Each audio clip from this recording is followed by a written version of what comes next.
I have a little, I'm finna put this thing on Do Not Disturb. Yeah. Say your name and count to 10 for me. Ron Crowder. 1, 2, 3, 4.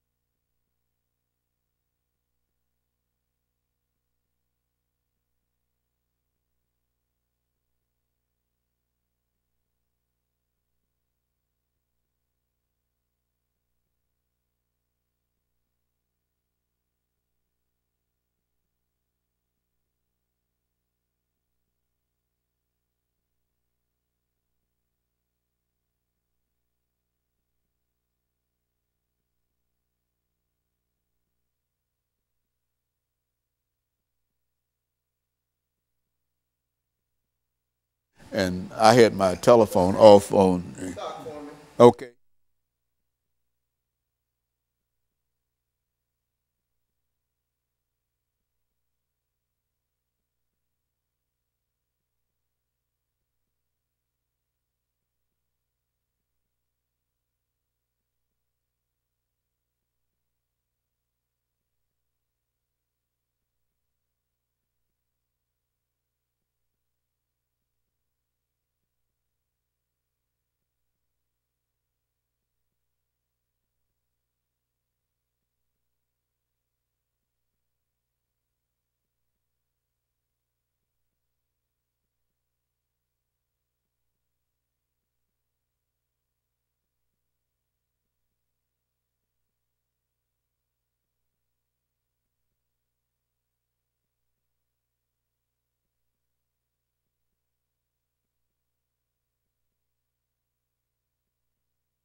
Thank you and welcome to the show this morning.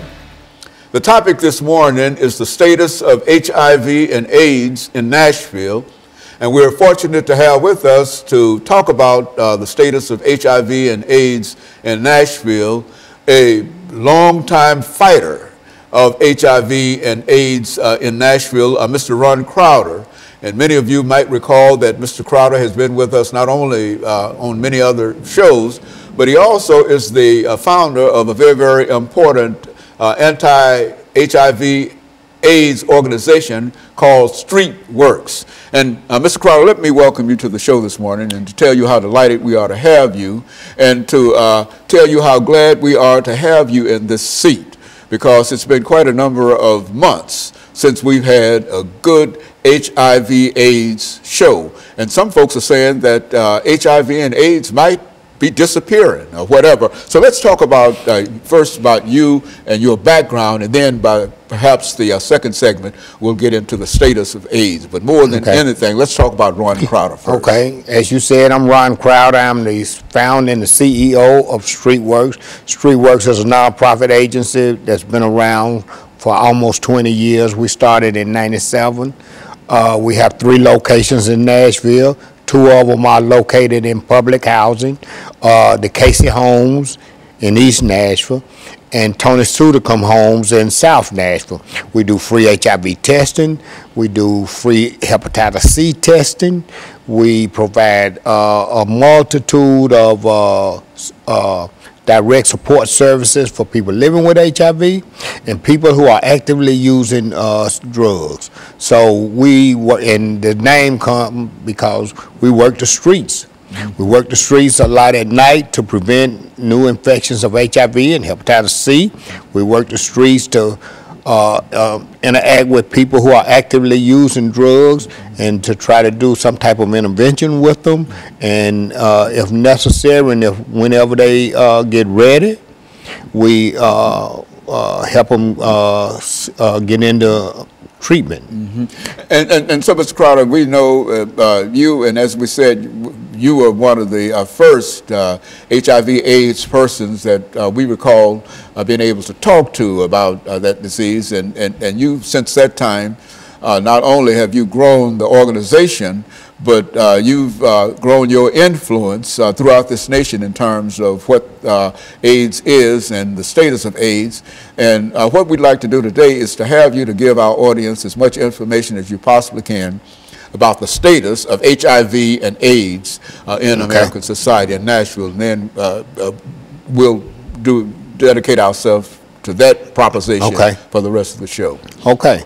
So right now, HIV and AIDS, we can see an end to AIDS now. An end to AIDS is in sight now. There are cities, particularly New York, has a plan called End AIDS by 2020.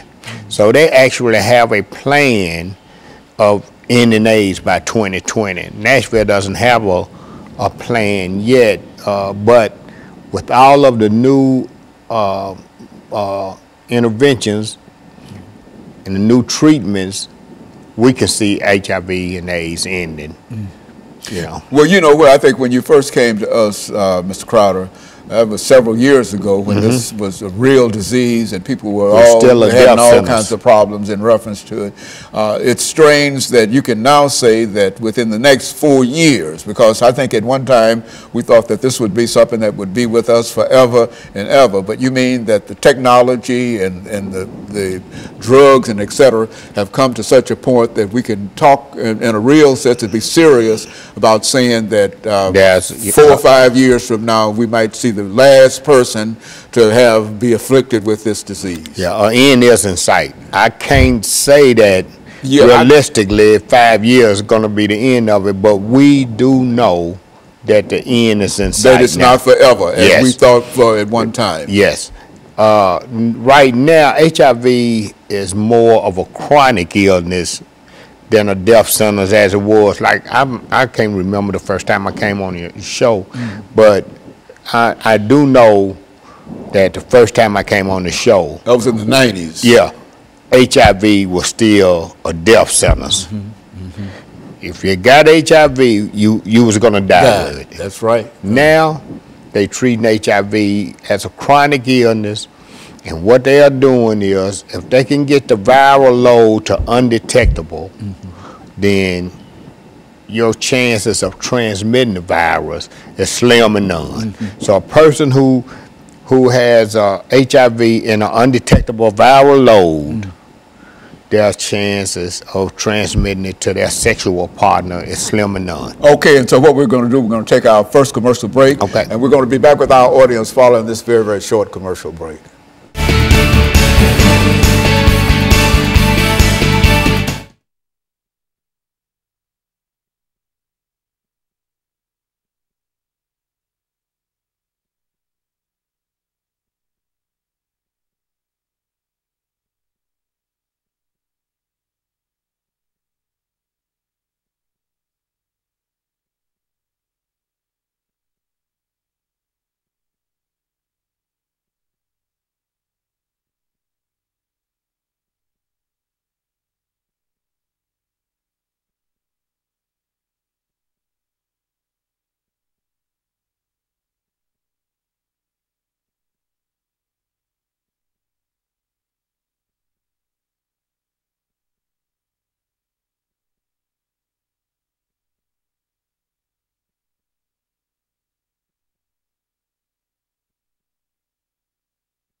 Yeah, I remember the first time when you came, and it was a terrible situation. Yeah. It was at that time, at that particular time, but we didn't think in terms. I think, well, what has the national government done in reference to this? Because I think that at one time the government was given various administrations played a significant role in terms of. Well, the thing is that they got the Ryan White program. Okay, we're ready.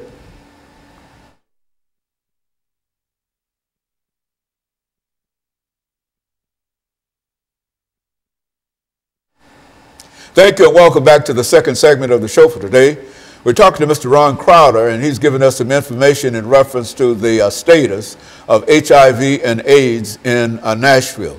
And Mr. Crowder, I would imagine when we talk about the status of HIV and AIDS in Nashville, we can generally say the same thing in reference to that if this is current in Nashville, that this is probably the same situation everywhere. That's why we wanted to approach it from that perspective. Well, Nashville is a little unique in that, number one, we're in the South. Right now, it's approximately 21,000 people living with HIV in the city. About 200 people get infected each year. While HIV in Nashville is down by approximately 30%, and it has been over the last 4 or 5 years, we still are the 22nd city, number 22 in the United States with the highest HIV rate. And that's due to poverty, being in the South, lack of education, lack of appropriate health care. That's a lot of many reasons. Drug use. And drug use is a good segue for what I need to say now. Right now, although needle exchange is not legal in Nashville, we know that needle exchange reduce HIV rates in the injection drug use population. So StreetWorks, you know, we just had to be proactive on that front. So we do provide sterile syringes for people who are actively using. While we don't condone drug use, we do know that they're going to use drugs whether they have clean needles or not. So in order to reduce HIV infection rates, we provide sterile syringes for people who are actively using, but we also offer them information and try to help them move to get into drug treatment. And we do that. Also the same thing with hepatitis C. We have probably 50 or 60% hepatitis C positivity rate in our testing. Now, what do you mean when you say HIV and this? You've got another disease that you hepatitis C. Hepatitis C. Now, what is that all about? Hepatitis C is a disease that affects the